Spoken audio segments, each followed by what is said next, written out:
Estamos con Manuel Rubio Tantaleán, novelista lavallecano, quien por circunstancias del destino no hemos podido hacer la presentación de sus dos novelas, En Aras del Amor 1 y 2, en la ciudad de Lima.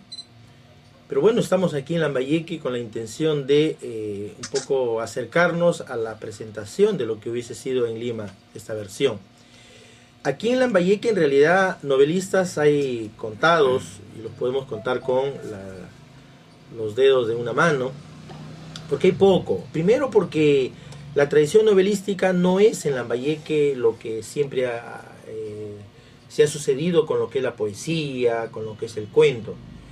Novelistas hay muy pocos aquí en Lambayeque, dado una serie de circunstancias.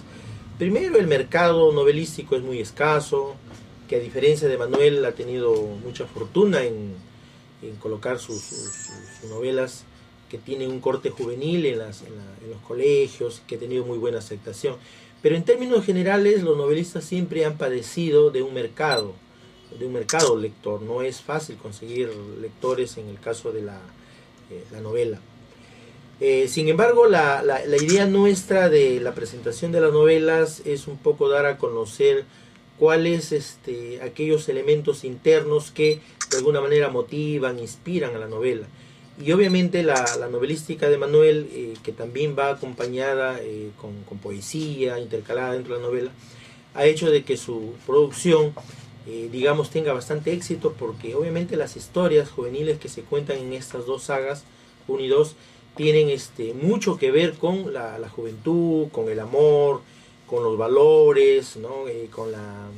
Con el sentido, digamos, del honor, ¿no? de la palabra empeñada.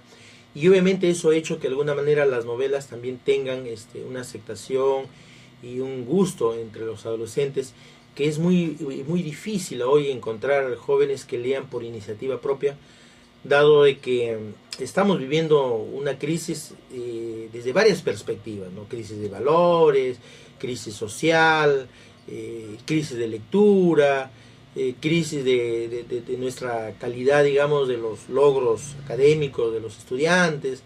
O sea, hay una serie de factores que hacen que justamente la literatura también esté imbuida en esta crisis, ¿no? Y la crisis nuestra es hacer que nuestros jóvenes lean con mucho más tenacidad que ver televisión o entrar a los videojuegos violentos. Bueno, Manuel, vamos a hablar un poco de tu novela, la primera parte y la segunda parte. ¿Qué ha significado para ti esta experiencia de escribir esta primera parte de la novela y luego, a continuación, en pocos meses, la segunda parte? Sí, fíjate, Nicolás, en efecto, en mi carrera de docente, del cual yo pertenezco al magisterio peruano, y en muchos años que he visto a través de mi juventud, que yo enseño especialmente a alumnos de secundaria, en el grado de cuarto y quinto y a jovencitos, he visto, como dices tú, que estamos padeciendo en una sociedad carente de valores. El respeto, el falso amor, la traición, la deshonra, todos esos aspectos yo los iba recogiendo a través del tiempo. Entonces me propuse, porque en realidad yo hago mayormente poesía, pero me propuse yo hacer una novela especialmente para esa gente, ¿no? Que es joven, fresca y que comete exclusivamente errores, ¿no? Propios de la adolescencia, propios de la juventud. Entonces quise aportar con un tema donde se ponga los valores como lo más sublime que debe tener toda persona, y que el joven desde nuestras aulas o en la universidad las cultive, promoviéndolo yo a través de mi novela, ¿no? Como por ejemplo en este caso dos jóvenes que se enamoran, que se prometen, que se dan su palabra de honor, respetarse mutuamente a pesar de la distancia, a pesar del tiempo, llegan a ser profesionales, como lo digo en mi primera parte de la novela En Aras del Amor, y así hasta cuando ellos cumplen con su profesión, luego se comprometen y forman una familia. Podríamos decir, Manuel, que obviamente hay algunos personajes que tú los conoces y los describes muy bien. Podríamos decir que parte de esos personajes tú los has tomado casi como de la vida real, y obviamente la labor del novelista es darle pues un valor agregado, darle algunas cosas, la historia la vas tú adornando y dándole ciertos complementos, ¿no? Pero podríamos decir que la novela parte, digamos, de un hecho real o algo por ahí que de una tercera persona.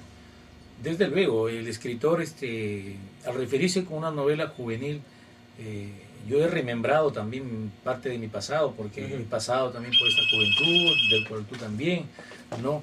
Entonces, o también tenemos hijos en esa etapa, y en ese sentido me ha sido fácil identificarme con la juventud, contrastando mi experiencia de joven, contrastando la vida de mis hijos, contrastando la vida también de mis alumnos.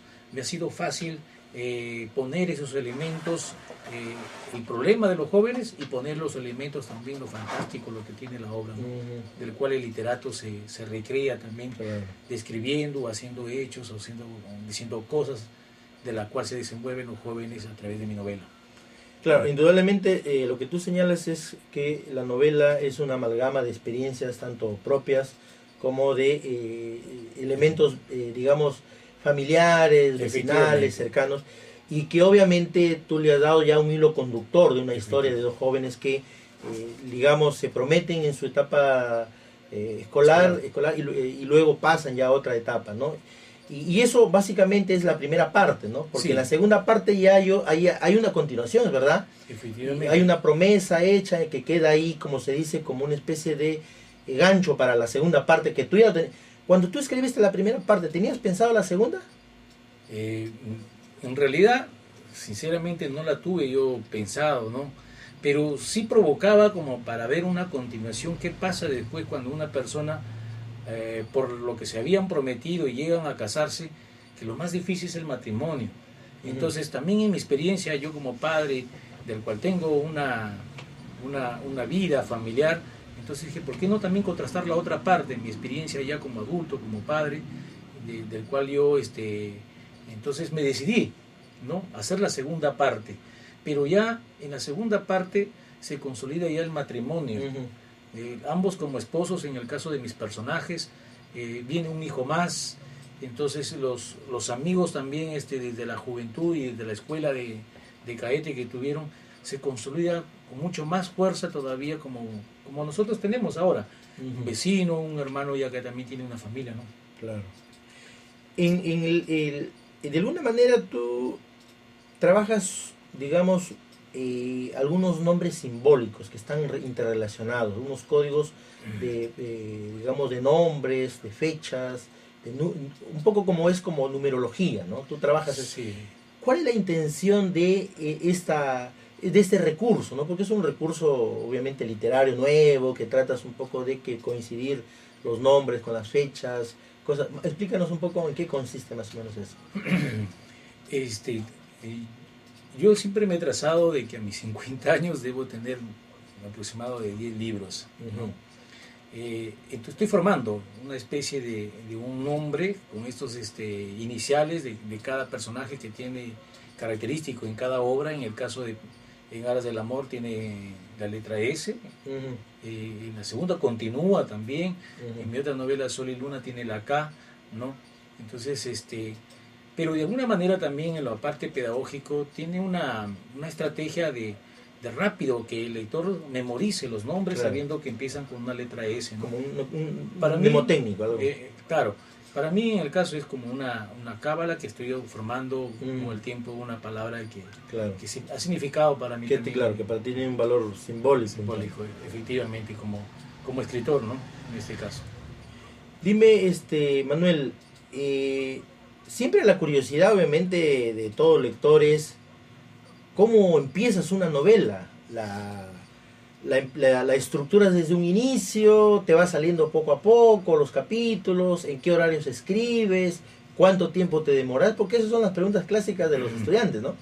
Por decir, de la primera parte, ¿cómo el punto de partida fue un hecho, resultó de alguna experiencia? ¿Cómo surge en sí la primera parte de la novela? Fíjate, yo tengo la admiración de mi madre de que todo el tiempo, desde niño, lo he visto leer. Y de ahí, de alguna manera, ella me ha contagiado y también me ha puesto como cuota el amor a la lectura. Pero ella quería que yo sea militar. Dado que, fíjate, mis hermanos, todos, a excepción, todos, de los 5 a excepción yo, soy el único que soy civil, no soy militar ni policía. Entonces mi madre por ahí me inculcaba a ser yo militar. Pero yo fui al ejército a fin de que me sea más fácil también el ingreso. Pero allí yo me di cuenta de que no tenía vocación de ser militar. En ese sentido, al darme cuenta, descubrí mi vocación de no ser militar ni policía. En ese caso yo me decidí a escribir, pero había algo como frustrado ahí de ser militar. Ver ahora a mis hermanos y ver a sus hijos también que continúan esa carrera militar y policial, entonces me inspiré mayormente en ellos, ¿no? En querer que mi personaje para mí sea un militar, claro. Que lo es bien difícil, imagínate a veces dejar 2 días cuando está de servicio, o ir de comisión, un policía o un militar hice meses dejando a la familia. Entonces yo traté de reconciliarse en todo momento a través de la distancia, a través del tiempo, con el único pretexto, el amor puro. Lo otro, escribir no es fácil, pero uno se recrea, va inventando historias, va inventando hechos y de alguna manera los contrasta también con la realidad, no solamente la mía vivida, sino con la que uno también ve en la experiencia ajena. Combinado estas cosas a tu manejo o a tu técnica narrativa, ¿no? Me parece que es fácil hacer una novela teniendo esos aspectos, claro. Porque de lo otro sí es un poquito difícil. No es también escribir por escribir, porque hay que tener en cuenta una secuencia, como dices tú, hay que tener una estructura y hay que tener mucha imaginación, ¿no? Claro, indudablemente la diferencia entre la narrativa y la lírica es que en la narrativa hay una racionalidad lógica, un orden lógico, efectivamente, ¿no? Que es distinto a la poesía. En el caso de la poesía moderna, estamos hablando, que es más caótica, que es distinta a la poesía tradicional, que es un poco más ordenada, mucho más conceptual. En el caso de la poesía moderna o postmoderna es mucho más surrealista, mucho más caótica, no hay un orden sintáctico, pero en el caso de la novela sí. Cuando tú nos hablas de que indudablemente el personaje central, ¿no? Que son en el caso de un militar, joven que llega con aspiraciones y llega finalmente a ser militar, que se traduce en la segunda parte y que tú lo actualizas muy bien a un conflicto la inmolación con el conflicto con un país vecino. Indudablemente, ¿no crees tú que en el fondo, en ese personaje que puede ser alguien cercano a ti, que lo conoces muy bien, no puede ser de repente que en el fondo estás tú como ese ser que no logró finalmente concretar ese oficio, ¿no? Sí, de alguna manera, mira, Nicolás, tengo también una formación y también el contagio por parte de mis hermanos.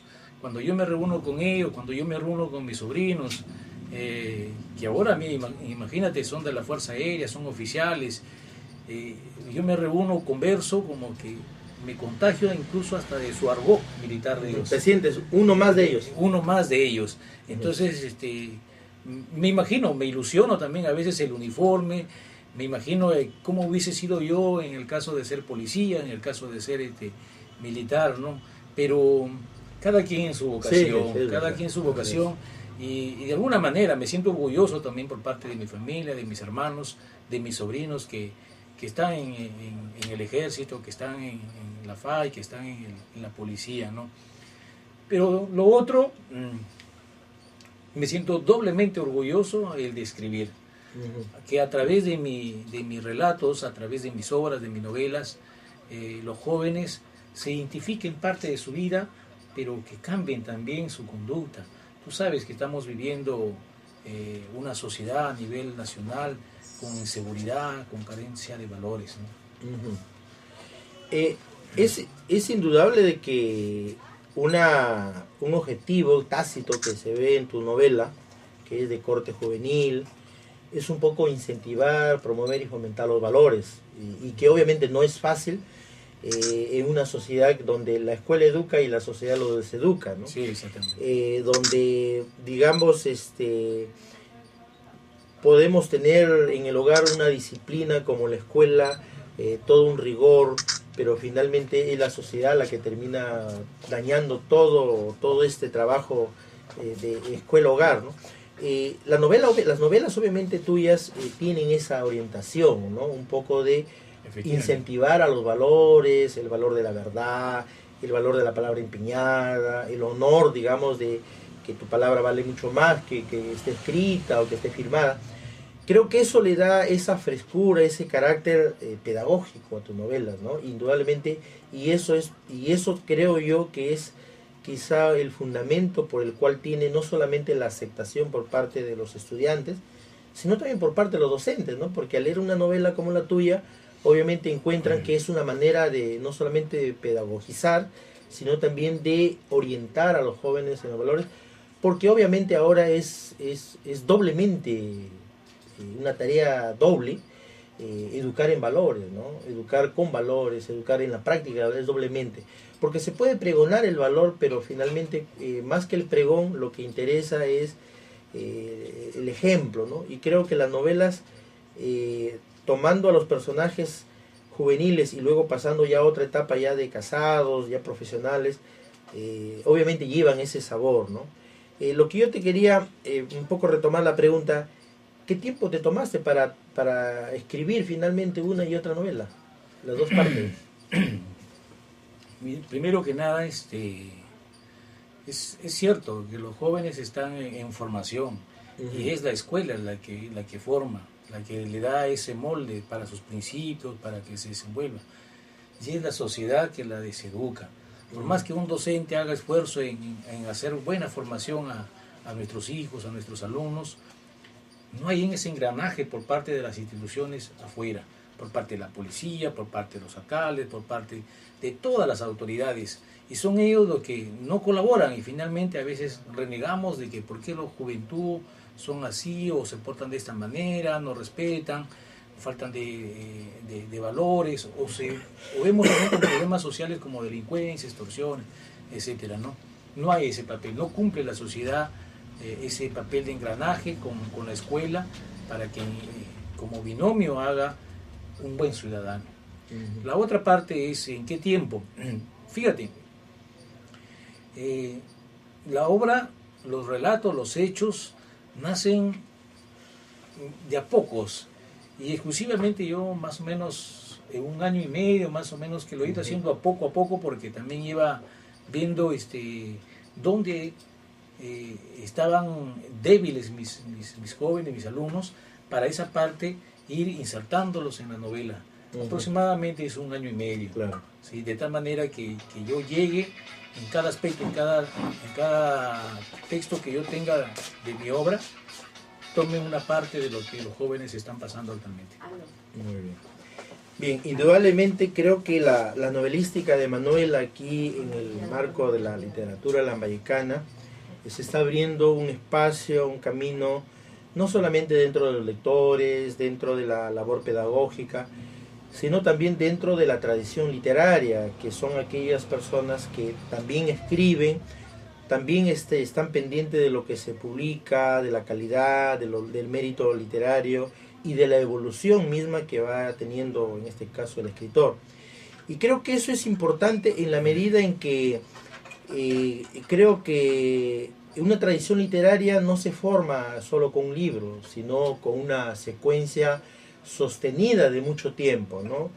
Hay gente que irrumpe a veces en lo literario con una obra, sea un libro de cuentos, un poemario, una novela, pero luego desaparece.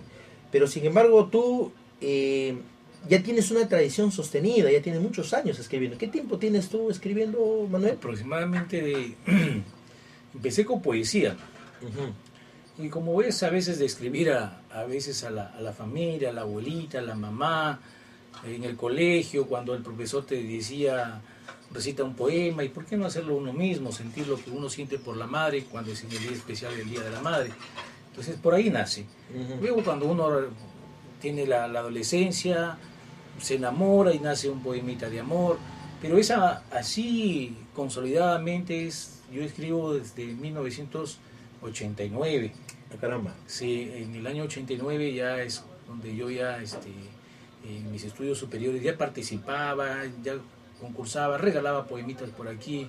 He perdido bastante material a veces por regalar y nunca tenía yo la idea de escribir algún día un libro. Ya casi para la década, finales antes del 2000, ya me nació la idea de escribir, pero lo tenía simplemente como un proyecto que tú sabes que como escritor también que eres, no es fácil publicar un libro. Claro, ya obviamente ya tienes un buen tiempo, ya más de 20 años, casi 25 años, y eso de alguna manera es el reflejo de la continuidad, ¿no? Yo creo que en lo literario la continuidad, la sostenibilidad de un escritor está en que es una carrera que se va perfilando a través del tiempo, te vas perfeccionando, cambiando a veces de géneros, mejorando a veces el estilo y llegando a veces finalmente a ser lo que uno es, ¿no? Creo que estas dos novelas que en esta oportunidad lo presentamos aquí para el público que nos ve o nos va a ver, obviamente no hace sino acentuar de que en Lambayeque, pese a que no hay una tradición novelística, en los últimos tiempos hay todo un afán de querer editar las novelas como una manera de dar a conocer a veces. Mira, aquí en Lambayeque por lo menos deben haber unas 15, 20 novelas que están inéditas, porque una cuestión básica es de que aquí en Lambayeque no hay una entidad que patrocine, o no hay una entidad del Estado que no auspicie. Entonces casi mayormente las novelas o las obras en general, literarias, casi salen con el peculio propio del autor. Y muchas veces no hay un retorno inmediato, a veces de lo invertido, ¿no? Entonces eso también genera entre la gente que escribe una especie de remanso, digamos, inédito de obras, ¿no? Hay mucho cuento, hay muchas novelas, hay muchos poemarios que están inéditos desde la década del 80, 90, y a veces aparecen recién, después de mucho tiempo aparecen, ¿no? Después de 20, 25 años aparecen obras que han estado guardadas, dormidas ahí por falta de recursos, no por voluntad, sino por falta de recursos, y muchas veces hay la necesidad de invertir a veces en la imagen del escritor, ¿no? Porque creo que el publicar una obra al margen de que te sea o no rentable, hay un beneficio, hay una ganancia que no la podemos eludir, ¿no? Y ese beneficio es la imagen, es la pervivencia del escritor, porque creo que es lo que identifica, ¿no? Es el DNI de todo escritor, es un libro, ¿no? Es lo que si alguien dice, bueno, ¿tú quién eres? Tú no puedes mencionar tu nombre, pero dices, bueno, yo soy fulano de tal, ¿no? Sacas tu obra. Entonces, ahí está. Entonces creo que eso es importante, ¿no? Entonces creo que... Efectivamente, tienes mucha razón. Fíjate, Nicolás, y tú que más, dentro de lo que es conglomerado cultural, hay escritores, hay poetas, hay teatristas, que a veces tú los tomas como experiencia de que no hay autoridades comprometidas en la cultura, en la educación. No hay partidas por parte de los gobiernos regionales, o si las hay, tampoco no nos las dan, ¿no? Y las instituciones educativas también son ajenas, a veces prefieren a escritores que poco la conocemos, ¿no? Entonces debemos trabajar también como institución, comprometer a las autoridades, comprometer a las instituciones educativas, comprometer también a los profesores y promover la lectura de los regionales, de los escritores regionales. Creo que esa es la única manera que se puede difundir un escritor y posteriormente, incluso cuando ya se lee, fíjate, yo en mi experiencia de haber difundido mis obras en distintos colegios acá en Chiclayo, es hermoso tener un contacto con tu lector. Así es. Donde tú recibes opiniones, donde también recibes críticas, donde recibes también reconocimientos, pero las ganancias son a cuentagotas. Sí, y tú, como lo propio lo dices, que muchas veces es con nuestro propio peculio, es cierto. Pero también hay que agradecer a instituciones, agradecer a amigos que de una manera desinteresada nos han ayudado Bueno. también para poder publicar nuestras obras, ¿no? Sí, efectivamente aquí para hacer un poco un balance así general, podríamos decir que casi, digamos, en su gran mayoría, en un 95% de las obras que se han producido en los últimos 30, 40 años aquí en la región Lambayeque, casi han salido, en su gran mayoría han salido con recursos propios del escritor. Y hay que entender de que todavía aquí en la región Lambayeque no es rentable editar un libro. Puede que lo sea para unos pocos, contaditos, pero para la gran mayoría es difícil, por varios factores. Primero, porque el mercado lector se encuentra mayoritariamente entre los estudiantes. ¿Ya? Allí tenemos, por decir, un mercado que está muy restringido. Una obra que no esté avalada por la Dirección Regional de Educación, por la UNAUGEL o por el cuerpo de profesores de una institución educativa, no ingresa masivamente a la institución. Entonces, por decir, se publica un poemario, ¿no? El poemario de repente no tiene ventas en la sociedad contextual, pero sí de repente podría entrar a un colegio. Pero en el colegio hay filtros, y esos filtros, digamos, de un poco de contenidos, un poco de ver si es pertinente para educar o no, hacen que muchas veces las obras no pasen a las aulas y no sean vendidas. Entonces, ese es, creo que de repente el mayor escollo que hay, ¿no? En que, digamos, todavía las obras que se están produciendo en la región Lambayeque todavía no tienen ese aval, todavía no están dentro del menú, digamos, literario de las escuelas, de los colegios, pese al plan lector y pese a que de alguna manera se intenta en el discurso de hablar de una literatura regional o apoyar una literatura regional, pero en la práctica no se traduce eso. Y obviamente eso restringe a un escritor seguir publicando su más obras. Si de repente hace el esfuerzo y publica un libro, y de repente de los 1000 ejemplares que saca por primera vez, de repente el día de la presentación a puras penas vende 10 o 15 obras, ¿no? Y esto es. Entonces, ¿qué estímulo va a haber para alguien que escribe, que ha invertido 1500, 2000, 3000 soles, si lo va a recuperar pues a un mediano o largo plazo, ¿no? O sea, eso también un poco desanima, desalienta lo que es la edición de los textos. Aquí en la región Lambayeque hay más de un centenar de obras de calidad que están inéditos, ¿no? Y nadie los conoce. Y también hay pues casi 3 o 4 centenares de obras que están editadas, que están impresas, pero no están conocidas. No hay un espacio donde, digamos, encontremos específicamente para que nuestros estudiantes, los lectores lambayecanos se encuentren. Bueno, aquí hay un espacio exclusivamente de literatura regional, con autores regionales, ¿no? No lo hay. Entonces creo que también ahí por esa parte hay una especie de tarea pendiente de crear una biblioteca o una librería de literatura regional, donde todos los autores por lo menos tengan la posibilidad de dejar sus libros a consignación y puedan de repente ser conocidos, difundidos. Ya estando un libro en un escaparate, ya de alguna manera el escritor se va a sentir estimulado, ¿no? Entonces creo que esa es una tarea también pendiente, ¿no, Manuel?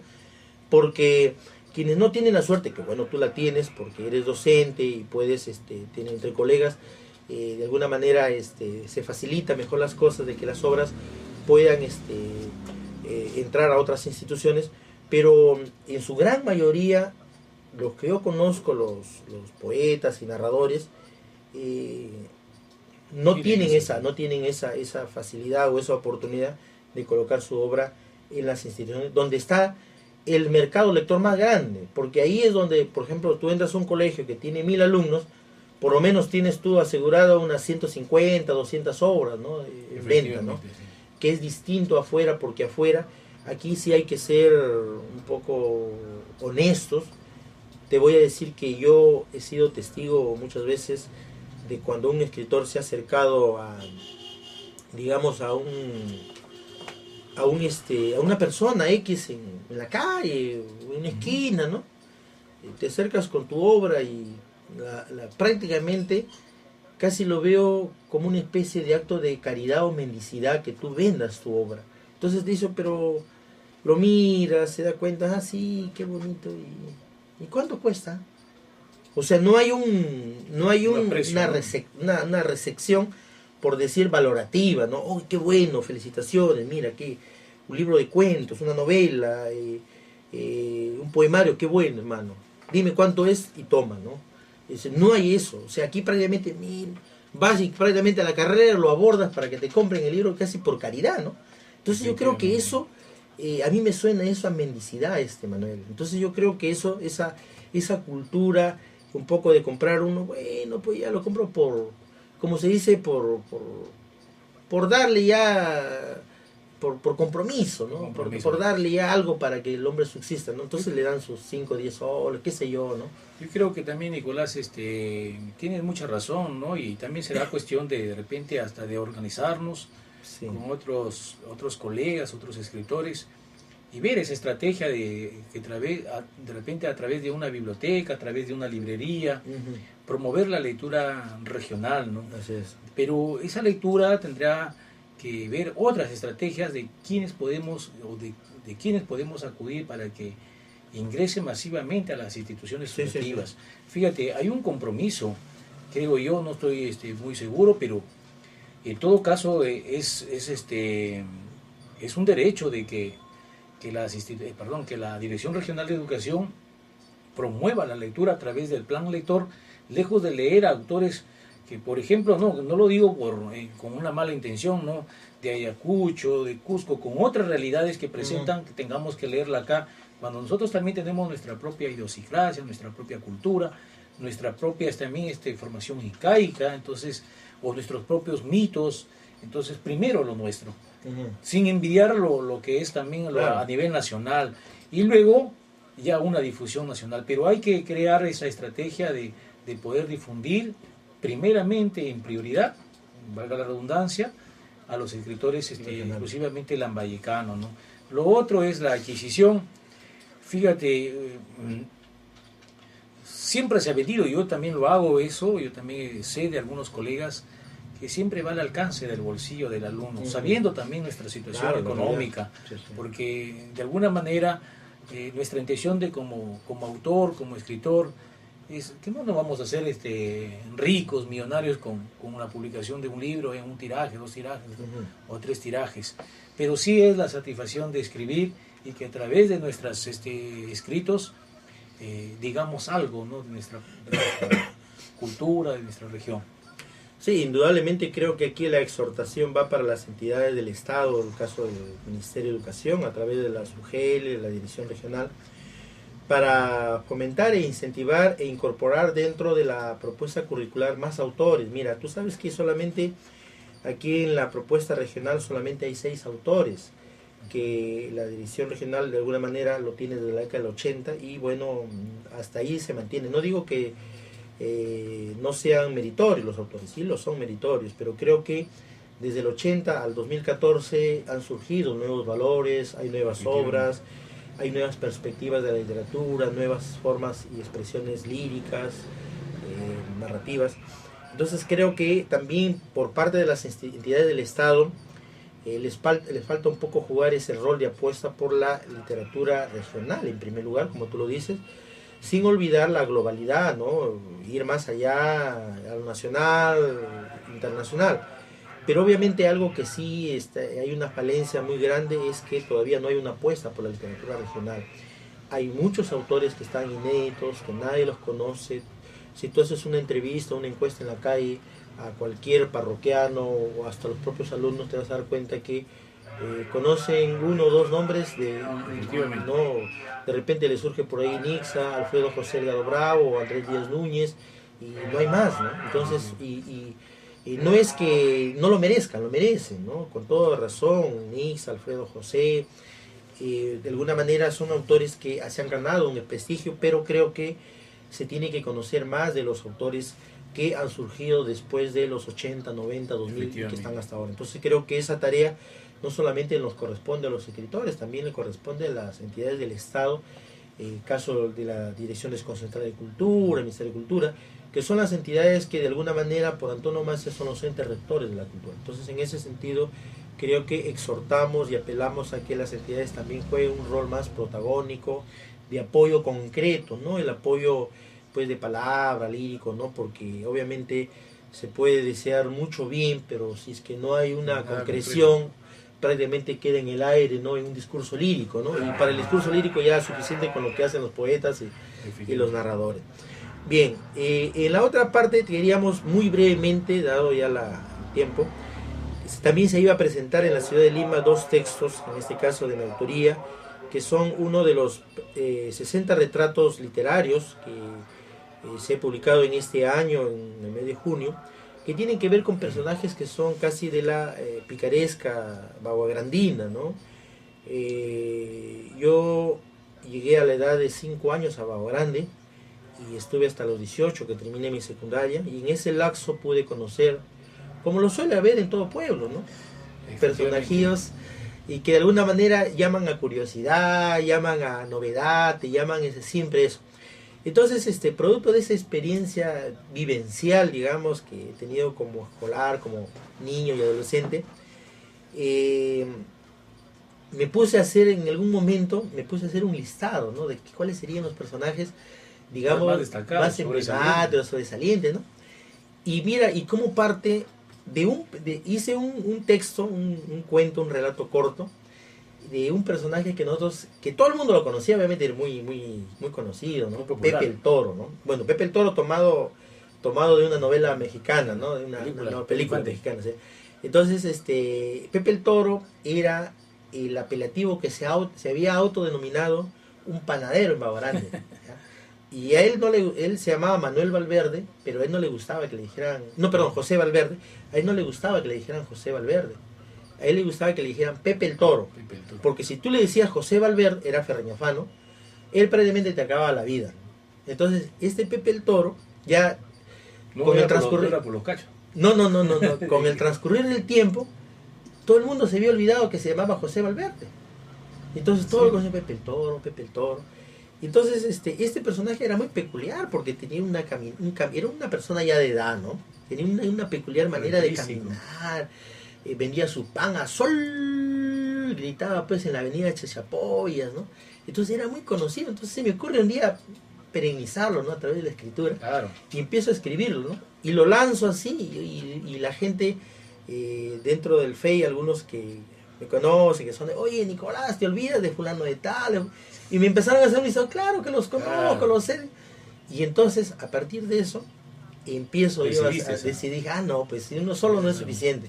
Entonces empecé a hacer un listado propio, y luego recibí sugerencias, entonces que coincidían, ¿no? Claro, efectivamente. Obviamente habían otras personas que yo no las conocía, entonces no podía ser de alguien que no conozco, pero entonces a raíz de eso me sale estos 60 retratos literarios, que obviamente es una especie de homenaje a aquellas personas que, siendo populares, siendo del pueblo, que no están en los libros de historia, que de repente no van a pasar a ser famosos de repente en galerías, en fotografías, de repente de una municipalidad, de un museo, son personajes obviamente que, digamos, han llamado la atención y siempre han tenido una peculiaridad, ¿no?